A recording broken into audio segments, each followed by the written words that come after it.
লাগান আর কদ্দুর কদ্দুর কইরা বাপসা কথা কয় যে কি মুখ দিয়া কয় না নাক দিয়া কয় বোঝা যায় না। মাতবুরি কয়। কি বিল্ডিং করছেন মিয়া? 6 তলা বিল্ডিং। ইউরোপ আমেরিকার মধ্যে 6 তলা বিল্ডিং এর মধ্যে তো ছাগলও ফালে না। দেখেন মিয়া কি আমি এই 70-80 লাখ টাকা দামের এসব প্রাইভেট কার দিয়া জাপানে ঘাস টানে। আপনি জিজ্ঞাসা করেন, আমি জিজ্ঞাসি ছাগলের ঘাস টানে, ঘাস টানে এরা কয়েকদিন চালাই দিয়ে হালাই দিলে এরপরে আমরা দেশে কয়েকগুলো কি এটা না? হ্যাঁ তো এটা কি জহির ভাই কনে 26,000 মাইলেজ 28,000 মাইলেজ মানে এরা কয়েকদিন চালাই হালাই দিচ্ছে এটা যা ফালতু জিনিস ফালা। এইটাই আমাদের দেশের সবচেয়ে ব্র্যান্ডেড বিশাল কিছু ওটা ওরা ফালাই দিছে ফালাই। আমার একজন পরিচিত আছে, উনি বলছে অস্ট্রেলিয়া থাকে উনি, আমি ওনারে জিজ্ঞাসা করছি আপনি কি করেন অস্ট্রেলিয়া? বলছে হুজুর আমি হেলিকপ্টার দিয়ে সার দেই। কসম খোদা, হেলিকপ্টার দিয়ে কি দেয়? সার দেয়। সার মানে কোম্পানির সবজি প্রজেক্ট এত শত একর, হ্যাঁ এগুলা কোনো আটটা সার দিব এই সিস্টেম না, অটো দিয়ে দিলে হইতো না, সিএনজি দিয়ে দেওয়া যায় না, এগুলা হেলিকপ্টার দিয়ে সার দেয়। আমাদের বাংলাদেশে হেলিকপ্টার দিয়ে সার দিব কোন বছর? এই 12 তারিখের পরে। এই দোয়া করেন 12 তারিখ নির্বাচন না, 12 ফেব্রুয়ারি 13-14 তারিখের দিকে ইনশাল্লাহ প্রত্যেকের ঘরে ঘরে হেলিকপ্টার পৌঁছা যাবে সার দেওয়ার। যেই বিবৃতি চলতেছে এক একজনের, সুবহানাল্লাহ, কি হয় বলা যায় না, কি হয়। শেষ পর্যন্ত আমরা যার যার দেশে থাকতে পারি কিনা, নাকি সকলেই একবারে বেডিং টেডিং নিয়ে চাঁদের দেশে বা মঙ্গল গ্রহে চলে যায় কিনা, সম্ভাবনা আছে। যেই আশ্বাস দিতেছে সবাই মাশাআল্লাহ, আশা করা যায় হয়তো চাঁদে বা মঙ্গলে আমরা ঘরদুয়ার করতে পারবো। ব্যাপক উন্নতি হয়ে যাবে দেশে, অনেক কিছু। হ্যাঁ হ্যাঁ ইনশাআল্লাহ। তাইলে দুনিয়া তো বেঈমান আমাদের চাইতে বেশি ভোগ করছে। আমি বুঝাইতে চাচ্ছি এটা, ওরা তো হেলিকপ্টার দিয়ে সার দেয় আর আমরা তো এখনো অটোতে চলি। দুনিয়া হবে না বাপ, দুনিয়া নিয়ে তামাশা করলে মুমিন হবে না। ইমানদার দুনিয়া না, ইমানদারের আখিরাত। ওয়ালা দারুল আখিরাতু খায়রুল লিল্লাযিনা ইয়াত্তাকুন আফালা তাআকিলুন। আল্লাহ বলেন আখিরাতের ঘর জান্নাত মুত্তাকিদের জন্য, সেটাই উত্তম, তোমরা কি বুঝবে না? আল্লাহ বুঝে।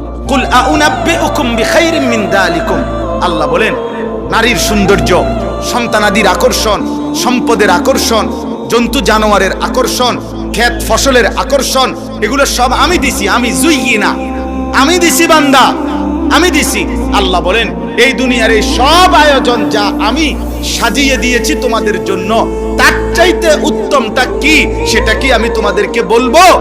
আল্লাহ নিজে বলতেছে কুল আউনাব্বিউকুম, আমি কি বলবো তোমাদেরকে? তো আল্লাহ নিজেই বলেন লিল্লাযিনা তাকাউ ইনদা রাব্বিহিম, তোমরা যারা যারা আমি আল্লাহকে ভয় করে আমার উপরে তাকওয়া রেখে গুনাহ ছেড়ে দিয়ে আখিরাতে আসবা, জান্নাতুন তাজরি মিন তাহতিহাল আনহার খালিদিনা ফিহা, অনন্তকালের জান্নাত আমি আল্লাহ তোমাদের হাতে তুলে দেব। আর জান্নাতের এক কোণা, জান্নাতের এক নিয়ামত, খোদার কসম তোমার দুনিয়া লক্ষ কোটি বারের চাইতেও অনেক উত্তম, অনেক উত্তম, অনেক উত্তম। আপনি যদি বলেন আপনার সন্দেহ হয়, ঠিক আছে, আপনার সন্দেহ নিয়ে থাকেন আপনি, আমার ইয়াকিন হয়। আপনি যদি টেলিভিশনের খবর আপনার এতটা বিশ্বাস হয়, চ্যানেলের খবর আপনার এতটা বিশ্বাস হয়, বিজ্ঞান বইয়ের পড়া আপনার এত বিশ্বাস হয়, পদার্থ বিজ্ঞানের পড়া আপনার এত বিশ্বাস হয়, জীববিজ্ঞানের পড়া আপনার এত বিশ্বাস হয়, দুনিয়ার বাংলা অঙ্ক ইংরেজি বইয়ের পড়া আপনার এত বিশ্বাস হয়, এত বড় কায়নাতের মালিক আসমানওয়ালা রব, তার কথা আমার বিশ্বাস হবে না কেন? কেন হবে না বিশ্বাস? কেন হবে না? হ্যাঁ বলেন, যুক্তি কি বলে, ইনসাফ কি বলে? কোরআনের কথা বিশ্বাস হবে না কোন যুক্তিতে? কেন? কারণটা কি? আপনার কাছে কি কারণ আছে বলেন, যে কারণে আপনি আস্থা রাখতে পারতেছেন? রাসূলুল্লাহ সাল্লাল্লাহু আলাইহি সাল্লামের কথার উপরে আপনার আস্থা হচ্ছে না কেন বলেন? আমার শায়েখ আল্লামা মুফতি মুশতাকুন নবী কাসিমি হুজুর অনেক সময় এটা বলে, জিকিরের কথা, আল্লাহর জিকির বলতে বলতে ওয়াজে হুজুর অনেক সময় আবেগে জোশ উঠলে হুজুরে বলে যে হে আল্লাহর বান্দারা, শ্রোতাদেরকে বলে যে দেখেন আমি আপনাদেরকে এতক্ষণ বললাম যে আল্লাহকে ডাকেন, আল্লাহকে ডাকেন, আল্লাহকে ডাকেন। যদি আপনারা কেউ না ডাকেন, শেষ পর্যন্ত আমি মুশতাকুন নবী কসম করে বললাম আমি আল্লাহকে ডাকবই ডাকবো। ঠিক তেমনি ভাবে আপনারা হাজারবার প্রত্যাখ্যান করেন, নওজোয়ান ভাই তুমি আল্লাহকে ছেড়ে দাও, বাকি মনে রাখো যাকে ছেড়ে দিছো অচিরেই তুমি তার কাছেই যেতে হবে। হ্যাঁ, নিশ্চিত নিশ্চিত, কোনো সন্দেহ। আল্লাহ আমাদেরকে তৌফিক দান করে, আল্লাহ আমাদেরকে কবুল করেন। শেষ আমার ওয়াজ, আমার মূল বক্তব্যের কথাই এ আপনার কাছে, আমার কাছে, কিশোর ভাই, যুবক ভাই, বয়স্ক বাবা, অনেক বুঝমান আমার অনেক ঘনিষ্ঠ মানুষ আছেন এখানে আপনারা, এবং পর্দার আড়ালের মা বোন, প্রত্যেকের কাছে আমাদের মুসলমান, আমরা আমাদের পরিচয় আমরা মুসলিম। অতএব খুদার কসম, এক মুমিন, এক মুসলমানের মূল পরিচয় আখিরাত, মূল ফিকির আখিরাত, মূল চেতনা আখিরাত, মূল প্রস্তুতি আখিরাত, মূল আয়োজন আখিরাত, আখিরাত, আখিরাত। আল্লাহ আমাদেরকে আখিরাতের প্রস্তুতি নেওয়ার তৌফিক দান করেন। আল্লাহ তাআলা বলেন বিসমিল্লাহির রহমানির রহিম, আলিফ লাম মিম। এটা কোরআনের একটা মুজিজা। পবিত্র কোরআনুল কারীমের 20 নম্বর পারা 29 নম্বর সূরা, সূরাটির নাম সূরায়ে আনকাবুত। যে সূরাটি আমি পড়েছি, এই সূরার প্রথম 5টি আয়াত আমি তেলাওয়াত করেছি। একেবারে অল্প একটু সময় আপনাদের সামনে এই 5টি আয়াতকে সামনে রেখে সামান্য কিছু কথা আরজ করতে চাই। যে কয়েকজন ভাই আপনারা দাঁড়িয়ে আছেন, আমার একটা জিনিস আশ্চর্য লাগছে যে আপনাদের পরে ভিতরে আইসা অনেক লোক পড়ছে, কিন্তু আপনাদের সামনে আমি যখন খুতবা পড়তেছিলাম তখন দেখছি একটা জিনিস ভালো লাগলো আর কি, যে পরে আইসা অনেকে জায়গা মিলল, কিন্তু ওনারা আগে থাকতেই দাঁড়ায় রইল। আমি খেয়াল করছি। এই জন্য এখন ওলামায়ে কেরাম, দিনদারদের সাথে বসা, এটাও জীবনের অনেক বড় সৌভাগ্য। বসা তো সব জায়গায় বসা হয়, কিন্তু প্রিয় মানুষদের সাথে বসা, গুণামুক্ত একটা পরিবেশে বসা। স্বাভাবিকভাবে এখানে কেউই বিড়ি সিগারেট খাচ্ছে না, এখানে এই মুহূর্তে কেউ মোবাইলে অশ্লীল ছবি দেখবে না, এখানে কেউ ইচ্ছে থাকলেও কোনো রকমের গালিগালাজ করবে না। তাহলে এটা নেক পরিবেশ, এটা মুবারক পরিবেশ, মুবারক মজলিস। নিঃসন্দেহে রাসূলুল্লাহ সাল্লাল্লাহু আলাইহি ওয়াসাল্লাম হাদিসে কুদসির মধ্যে বলেছেন, আল্লাহ তাআলা বলেন, আল্লাহর এই প্রিয় বান্দাদের মজলিসে, আল্লাহর নেক বান্দাদের বরকতে আল্লাহ কাউকে বঞ্চিত করে না, সকলকে মাফ করে। লা ইয়াশকা বিহিম জালিসু, হাদিসের শব্দ এবং বিশুদ্ধ হাদিস। আল্লাহ তাআলা বলেন আমার প্রিয় বান্দাদের মজলিস এমন যে এখানে কেউই বঞ্চিত হয়, বঞ্চিত হয়, প্রত্যেকেই আল্লাহর মাগফিরাত এবং রহমত লাভ করে। এই জন্য এরকম একটি মজমায় বসা, যেমন জুমার নামাজের বয়ান যখন হয়, মসজিদের যখন জামাত হয়, এরকম দিনই যখন কোনো মজমায় বসার সুযোগ হয়, এই কিছুক্ষণের বসা, এটার মধ্যেও আখিরাতের অনেক ফায়দা। রাসূলুল্লাহ সাল্লাল্লাহু আলাইহি ওয়াসাল্লাম বলছেন, মাসালুল জালিসিস সালিহ ওয়াল জালিসিস সু কাহামিলিল মিস্ক ওয়া নাফিখিল কির। নেক মানুষের সাহচর্য আর মন্দ লোকের সাহচর্য কিসের মতো? নবীজি বলেন একটা আতর বিক্রেতার মতো, আর একটা কামারের দোকানদারের মতো। নবীজি উদাহরণ দিচ্ছেন যে নেককারের সংস্পর্শে আতর বিক্রেতার মতো, কাহামিলিল মিস্ক। 3টা ফায়দা আতর বিক্রেতার থেকে। 1, আতর বিক্রেতার কাছে গেলেই নাকের মধ্যে সুগন্ধি লাগবে। 2, আতর বিক্রেতা না কিনলেও সামান্য পরিমাণ হলেও হাতের মধ্যে লাগায় দেবে। 3, কিনে নিলে একবার ঘর পর্যন্ত সুগন্ধি পৌঁছে যাবে। তার মানে এখানে সুগন্ধি ছাড়া লসের কিছু নেই। কমপক্ষে নাকে তো সুগন্ধি ঘ্রাণ লাগে। আল্লাহ নবী সাল্লাল্লাহু আলাইহি ওয়াসাল্লাম বলছেন, উত্তম সঙ্গীর উদাহরণ এমন যে তার থেকে উপকারী নেক মানুষের তাকিয়ে থাকাও বরকত। আমাদের খুলনার হযরত, আমার পরম শ্রদ্ধেয় মুরব্বী আরিফ বিল্লাহ হযরত মাওলানা মুফতি নুরুল আমিন সাহেব, এই মসজিদে আমাদের হযরত মাওলানা আব্দুল কাদের ইসলাহি ভাই যে মসজিদে, এই যে আপনাদের এই মসজিদে উনি একদিন সামান্য সময় কথা বলছিলেন। হযরত আসছিলেন, আমরাই আনছিলাম ওনাকে অনেক আগে। তো হযরত বলছেন যে যেই মসজিদের ইমাম মুয়াজ্জিন আল্লাহর ঘরে খেদমত করেন, ওই ধারাবাহিক ওই ইমাম মুয়াজ্জিন যিনি আল্লাহর ঘরে খেদমত করছেন, আপনার যদি সময় না থাকে, হযরত বলছেন যে শুধু কিছুক্ষণ সময়, 1 মিনিট 2 মিনিট 5 মিনিট ওনার সামনে বসবেন। হযরত নসিহত করছেন, আমি নিজে শুনছি যশোর এক বয়ান। হযরত বলতেছেন যে শুধু ইমাম সাহেবের সামনে বসবেন, বসে ইমাম সাহেব যদি জিজ্ঞাসা করে কেন আসছেন, বলে না কোনো কারণ নাই, আপনার দিকে একটু তাকাইতে আসছে। নিঃসন্দেহে হযরত বলছেন আল্লাহ তাআলা এর মাধ্যমেও কলিজার মধ্যে আখিরাতের নূর দান, এই তাকিয়ে থাকে। এটা আপনি বুঝতেন, শুধুমাত্র যাদের কাছে যান্ত্রিক পৃথিবী জীবন, যাদের কাছে ভোগ উপভোগ জীবন, যাদের কাছে মেশিন আর যন্ত্রপাতি জীবন, যাদের কাছে আধুনিকতা আর প্রযুক্তি জীবনে, অর্থ যাদের কাছে বস্তুবাদ, নগদ দুনিয়া উপভোগ করা, তাদের কাছে এগুলো কঠিন বিষয়, এগুলো তাদের কাছে ভিন্ন কঠিন বিষয়। এগুলা ওনারা বুঝতে চায়। এই আধ্যাত্মিকতা যেহেতু ওনার কলিজার মধ্যে এটা নাই, কখনোই আসে নাই, এই জন্য উনি এটা বুঝেন, এটা বুঝতে চায়। এটা বড় কঠিন বিষয়, কিন্তু এটা বাস্তবতা যে আখিরাতের ফায়দা।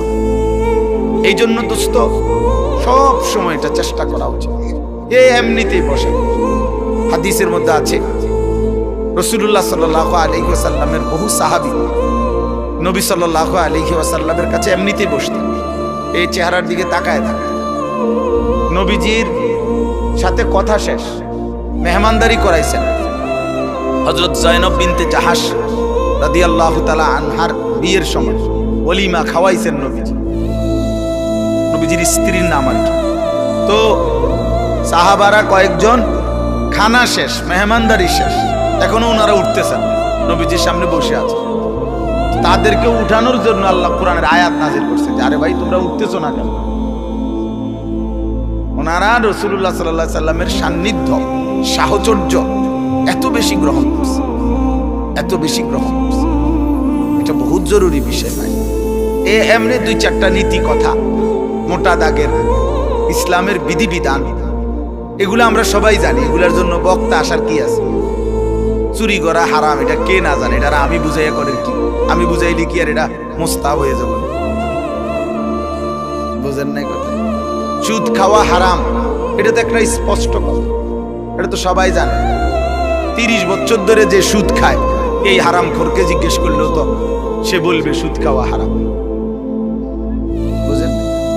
10 বছর ধরে যে কোনোদিন 5 ওয়াক্ত নামাজ পড়ে নাই, এমন নাফরমানকে জিজ্ঞেস করলেও মুসলিম পরিচয়ধারী, সে বলবে নামাজ 5 ওয়াক্ত। সে কি 2 ওয়াক্ত বলবে মনে হয়? এইটুকু মোটা দাগের জানা, এইটা তো সবাই কম বেশি জানে। আপনারা অনেক মানুষ আছে না বলে আও রাখেন হুজুর 2-4 কলম, আমরাও জানি। তা আমি কি আপনি 2-4 কলম কা আপনি 8-10 কলম জানেন, অসুবিধা কি? আমার আপনি মনে করেন না আমার তো বেশি জানেন, তো কি? আপনারা আমি অস্বীকার করছি না আপনি কিছু জানেন। আমরা জীবনে বলছি না যে জনসাধারণ আপনারা কিছুই জানেন না, তাইলে 2-4 কলম তো আপনারাও জানেন। এটা আমিই তো বলি, সবাই তো জানে, সবাই তো জানে, সবাই তো জানে। অনেক আপনার ইসলাম বিরোধী ব্যক্তি, ইহুদি, খ্রিস্টান, এমন অনেক পণ্ডিত আছে যারা কোরআন সুন্নাহর জ্ঞান অনেক জানে, অনেক গবেষণা করে, কিন্তু জীবনে আমলে পরিণত হওয়া, গ্রহণ করা, এটাকে নিজের জীবনে আনয়ন করা, এটা হলো মূল স্বার্থ। এটা হলো মূল লক্ষণীয় বিষয়। আমাদের পাকিস্তানের বিশ্ববিখ্যাত বুজুর্গ, সারা পৃথিবী বিখ্যাত আলেমে দ্বীন আল্লামা তাকি উসমানী দামাত বারাকাতুহুল আলিয়া, ওই ভাই এই আলো এটা বন্ধ করো ভাই, মোবাইলগুলোই বন্ধ করেন, হাতের মোবাইলগুলো নামাও ভাই, নামাও নামাও বেটা, ফালতু কথা কার বেটা। একটা নজর তাকাইছুনি হুজুরের দিকে বেটা, মোবাইলের দিকেই তো তাকায় আছে। দুর্ভাগ্য মিয়া, কোন মাহফিলে বসছে তো এখানেও এটা ধরে রাখছে, এটার দিকে তো তাকাইলা কার দিকে? মোবাইলের দিকে না তাকাইলা ফায়দা পাইবা? তুমি কি কোন হুজুরের দিকে তাকাইছুনি মিয়া? তুই তো মাঝখান দিয়ে ওয়ালে উঠাই দিলা, মাঝখানে এটা ওয়াল উঠাই দিল না তো, তারপরে তো মোবাইলের দিকেই তাকাইছিলেন, আপনি বুঝবেন কি? আপনার পরিবর্তন হবে কিভাবে? সারাক্ষণ আমি আজকে একজনকে বললাম, আরে ভাই সারাক্ষণ শুধু পাবলিকের চিন্তা বাদ দেন, আপনি ভালো হন, নিজের ইসলার ফিকির করেন, নিজের আখিরাতের ফিকির করেন। মানুষের কল্যাণ জরুরি, নিজের কল্যাণ নিজের পরিবর্তন সেটা তার চাইতে বেশি জরুরি। মানুষের কল্যাণ সাধ্যমতো, নিজের কল্যাণ পূর্ণ মতো। অর্থাৎ নিজের কল্যাণ বলতে এখানে বাত্তরকারী না, আমার ইমান, আমার আমল, আমার আখলাক, আমার আখেরাত, আমার হালাল হারাম, এটার মধ্যে শতভাগ পূর্ণ থাকতে হবে। আর মানুষের কল্যাণ করব আমি আমার সাধ্যমতো, সাধ্যমতো। এই পৃথিবীতে এখনকার হুজুর যারা আছে, আলেম ওলামা যারা আছে এখন, ওনারা যদি 24 ঘন্টাও মানুষের উপরে মেহনত করে, তারপরেও মানুষের মধ্যে ইমানদারও থাকবে, গোমরা পথভ্রষ্টও থাকবে। থাকবে কিনা? দোনো রকমই থাকবে, দোনো রকম। যার সর্বোচ্চ 6 মাস যদি আমরা মিলে একটু পরিশ্রম করি, আশা করা যায় আর একটা লোকও বেনামাজি থাকতো না। জি না, এমন আশা করেন না, এই আশায় কাম হইতো না। আমার মতো মৌলানা ইসরাফিল ভাইয়ের মতো এরকম 2-4 হুজুর যদি বাইকটা বড়ি বানাইয়া দেয় খাওয়াইয়া, এরপরও হে বড়ি গিললে আর পরে কোনো নামাজ পড়তাম না। কি লেগে পড়তাম না কইছে আমনের কি, আমি পড়তাম না, আপনি যাই বেরো নাই দিক, বুঝেন না কথা? এটাই নিয়ম, এভাবেই চলবে পৃথিবীতে, এভাবেই চলবে। আলোর দিকেও ফিরবে, অন্ধকারের দিকেও যাবে, থাকবে এরকম। আলো আর অন্ধকারের মিশেল, এরই নাম দুনিয়া। ভালো আর মন্দের মিশেল, এরই নাম দুনিয়া। দুনিয়া ইমানদার আর নাফরমান এরই মিশ্রণ, এর নাম দুনিয়া। সব ইমানদার যেদিকে ওটা জান্নাত, সব নাফরমান যেদিকে ওটা জাহান্নাম। সব আলো যেখানে সেটা জান্নাত, সব অন্ধকার যেখানে সেখানে জাহান্নাম। এই জন্য বললাম ভাই, আমার প্রথম কথা এটা যে জিন্দেগির পরিবর্তন দরকার, জীবন বদলানো দরকার। কম বেশি কথা আমরা সবাই জানি, আমরা সবাই জানি। মোটা দাগের কিছু কথা বলতেছিলাম, হুজুরের কথা। আল্লামা তাকি উসমানী দামাত বারাকাতুহু, হুজুর এত বড় মাফের আলেমে দ্বীন, পাকিস্তানের শরিয়া বোর্ডের দীর্ঘদিন পর্যন্ত প্রধান বিচারপতি ছিলেন, চিফ জাস্টিস ছিলেন।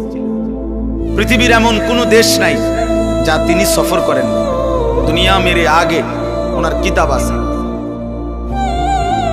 এই সফরনামার মধ্যে সারা বিশ্ব ভ্রমণের কাহিনী ওনার বই আছে, বাংলাতেও অনুবাদ আছে। তো এই বইতে আছে উনি কানাডা সফর করছেন। ওই কানাডার সফরের কাহিনীর মধ্যে আছে যে কানাডার সবচেয়ে বড় ইউনিভার্সিটিতে ইসলামিক স্টাডিজ বিভাগ আছে, ইসলামী শিক্ষা। এবং তিনি বলেন যে সেই ইসলামী শিক্ষা ডিপার্টমেন্টের যে লাইব্রেরি, এই লাইব্রেরি উনি বলেন যে আমি পৃথিবীতে ইসলামী যত লাইব্রেরি দেখছি ইউনিভার্সিটিগুলোতে, মুসলিম যত জায়গায়, তার সকলের চাইতে সবচেয়ে বড় লাইব্রেরি এই কানাডার ওই ইউনিভার্সিটির ইসলামিক স্টাডিজ বিভাগের মধ্যে। এই পরিমাণ আরবি কিতাবাদি তাফসির সব ওখানে আছে, সারা পৃথিবীতে যা ছাপানো হয়েছে। তিনি বলেন যারা সেখানে পড়তেছে ওদের বিষয় হলো এই ধর্মতত্ত্ব, মানে তারা ইসলাম এবং অন্যান্য ধর্মের মধ্যেও আপনার তুলনামূলক বিশ্লেষণ পড়ে। তো এই পড়তেছে যিনি ইসলামের উপরে, উনি বলেন আমি ক্লাসে গেলাম ইসলামিক স্টাডিজের, সেখানে গিয়ে দেখলাম ইসলামের উপরে অসাধারণ লেকচার দিচ্ছে, অসাধারণ বক্তব্য দিচ্ছে দলিল ভিত্তিক। কিন্তু তিনি বলেন সেখানে দেখলাম আমি স্পষ্ট যিনি শিক্ষক, যিনি পড়াচ্ছেন তিনিও খ্রিস্টান, যে ছাত্রছাত্রী পড়া শুনতেছে তারাও সম্পূর্ণ খ্রিস্টান।